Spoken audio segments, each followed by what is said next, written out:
گوش بده. چیه ماما؟ بچه ها تا سن 11-12 سالگی نیازی به آموزش ندارن. نیازی به آموزش ندار. من اینو نمیگم بگی بچه تا گناه ذهنش کار نمیکنه. این یه آدم بزرگه، ذهنش به اینجور چیزا خیلی کار میکنه.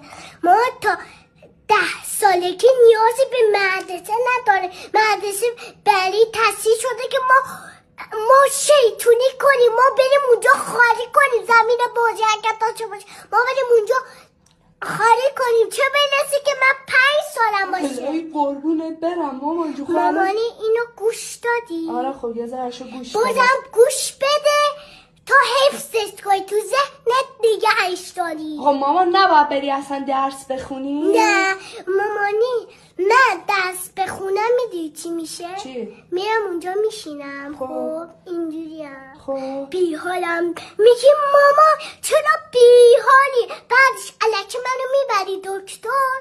میگی خانم این هیچ چیز نی، نه تب داره نه چیزی داره. بعدش هم میگی ای کلک ای کلک، گفت نمیخوای بری درس بخونی. تمام. مامان جون پس الان باید چه کار کنی؟ چیکار کنیم؟ خبر شیطونی. مامانی 5 ساعت شیطونی میکنیم. یه ساعت اگر بچه ها بلدن نوشته نوشته یه تیکر نویسیم. تمام میریم بازی کنیم. بر اشتخار